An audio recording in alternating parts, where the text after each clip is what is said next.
Can two independent nations really be considered brothers? And does that give any justification for one brother to invade the other? Greetings, this is The Hardest Word. I'm Brett DeHoot. I'm sorry for that. I'm really sorry. Forgive me. And I deeply regret we hadn't done it. My remorse. I'm sorry. I apologize. How well can you explain the origin of your nation? For some of us, it might be simple. I think Australia is a fairly simple example. 40, 50, 60,000 years of First Nations people, then about 240 years of European settlement. Other nations are more complicated. Some countries didn't even get discovered at all. They've just always been there. Russia and Ukraine have a long and complicated past. Some might say that they are fraternal brothers. At least that's what the Russians say. Russia, of course, places great stock in the concept that Ukraine and Russia are fraternal nations and thus forever connected, by which they mean they should have control over Ukraine. Many people say Ukraine was a part of Russia. Well, it wasn't. It was part of the Soviet Union, which is different. A collection of independent nations under the USSR banner, of which Russia was, let's say, the mothership. Regardless, the overwhelming majority of Ukrainians today see themselves as Ukrainians, not Russians and not Soviet Unionists. Russia feels differently. And there's been a lot of energy in classrooms and in mass media, particularly from Russia, in trying to convince Ukrainians that they are indeed fraternal nations. Our apologiser today has considered that notion put before him and at times found it quite appealing. Now, however, he rejects it.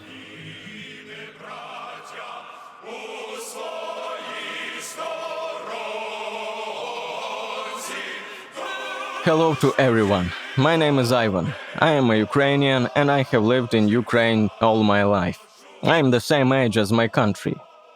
Today I want to apologize, but first I have to tell you a little history. I grew up in a small town in the middle of Ukraine, went to ordinary school.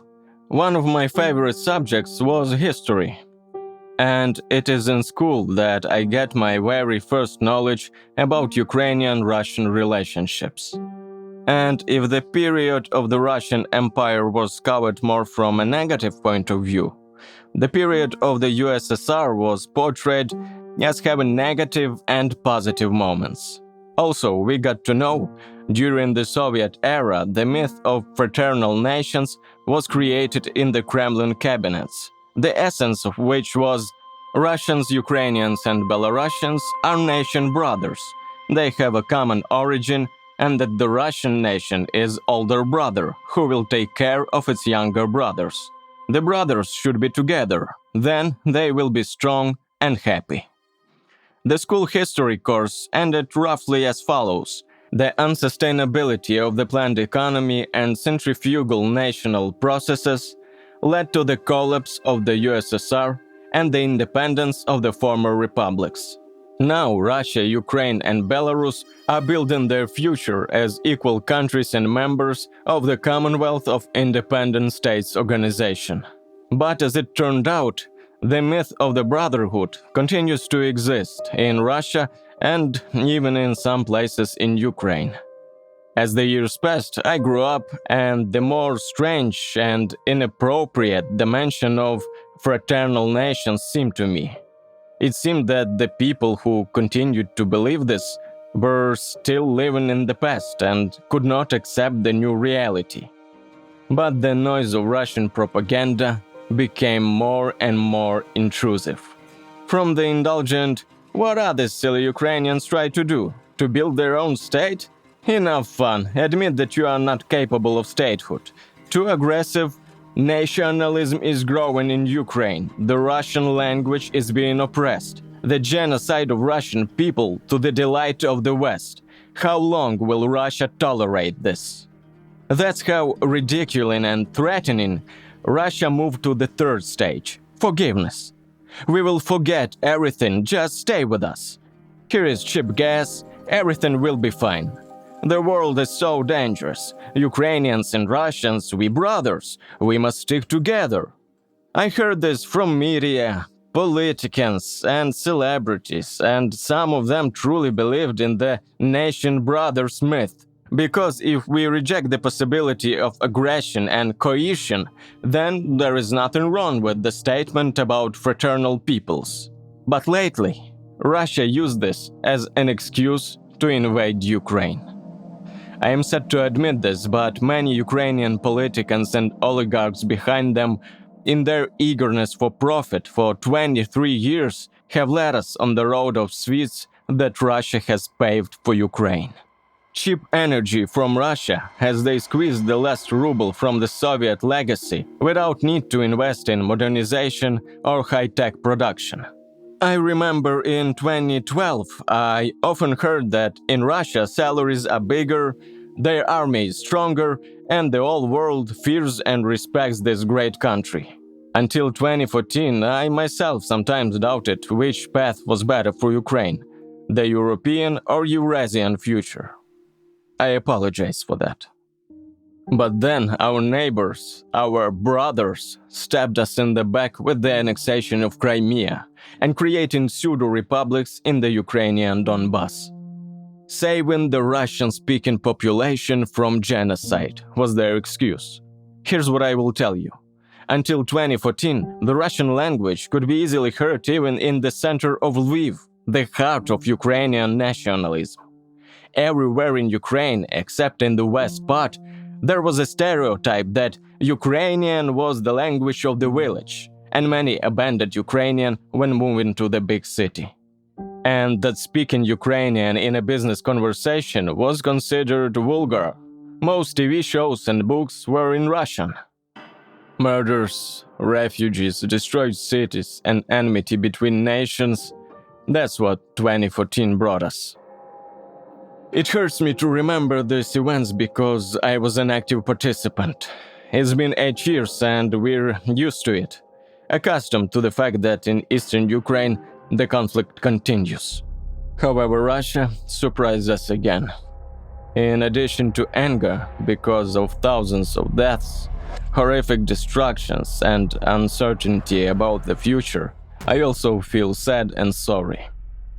I'm sorry that we, Ukrainians, were blind and susceptible to delusions about brotherly nations. We thought we had no enemies. Since independence, Ukraine's armed forces have only shrunk, and our peacefulness has become our weakness. So today, I want to apologize to the Russians for my and my people's blindness, weakness, and fear. We were blind and deaf and can't recognize your sweet lie, and we became careless. As a result of that, we became weak. And our weakness has awakened your predatory imperial ambitions. And of course, our fear increased your self-confidence. Excuse us for that too.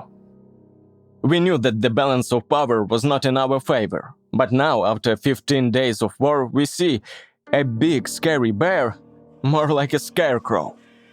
And after the war, only his shadow will remain. I look to the future and I don't see you there. You remain in the past. Sorry and farewell, my so-called brothers.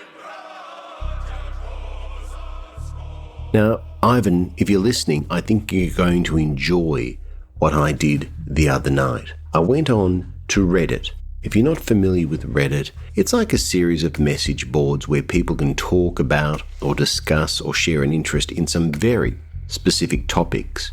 I've been on Reddit a lot to connect with what's happening in Ukraine, and I've come across Reddit's little message boards that are devoted to people who want to fight in Ukraine from all across the globe. People sharing humor, dark humor, inspired by the Russian invasion. People discussing the war in intimate detail and sharing uncensored and very confronting video of the war. It's quite a remarkable way to experience a war. I think I mentioned that in our first Ukrainian apology. Anyway, as I said, there are some very specialized groups here on Reddit. People who follow obscure podcasts, television shows, political issues, personal habits, every sport and sporting team known to man. They go on and on. One of the Reddit groups, or Reddits, is called Ask a Russian. And as the name implies, it's a chance for people such as me, non-Russian, to ask Russians questions. So I asked this question: do you, as a Russian, feel the need to apologize for the war in Ukraine? Well, I got some feedback, and it's fair to say it was not exactly sensitive to my feelings. Here we go. Some responses are more considered than others. Do I feel sorry for them, says Kotobot. Yes, I do. Do I feel personally guilty though? No. Responsibility comes with authority, and I don't have any. There are lots of one-word answers. No. Here's another. I guess so. Although I understand that my apology is worthless and won't change anything. I still want to apologize. I've already talked to my Ukrainian friends and apologized to them, so I feel a little better. But I don't know what exactly I'm apologizing for. I guess it's just hard for me to realize that I'm part of Russia, says Skinnerbucks from St. Petersburg. Zygrain from Russia says, no, I was feeling guilty and ashamed for quite a while though, but then the sanctions forced me to drop everything and leave my country. Now I don't have a home. All I have fits in my bag. Now I don't feel guilty or ashamed. Am I sad and depressed about the war and people dying and the fact that Russia is turning into a brand new North Korea? Yes, of course. Do I want to apologize? No, I did not have and still don't have any say in anything that is happening. Isn't that interesting that Zygrain is leaving his country against his will due to sanctions? Well, 10 million people have been displaced by the war in Ukraine already. And no doubt between the time I'm recording this and you're hearing this, there might be, I don't know, 1 million more human beings. As I scroll down the responses to my question, do you feel as a Russian that you owe an apology? I come across my favorite from Megacity, which simply says, no, because we're not cucks. Thank you, Ask a Russian. Well, it's time to bring this whole sorry business to a close. On behalf of our audio director, Brian Wallace, and me, your host, Brett DeHoot, thanks for listening. The website, thehardestwordpodcast.com. Farewell.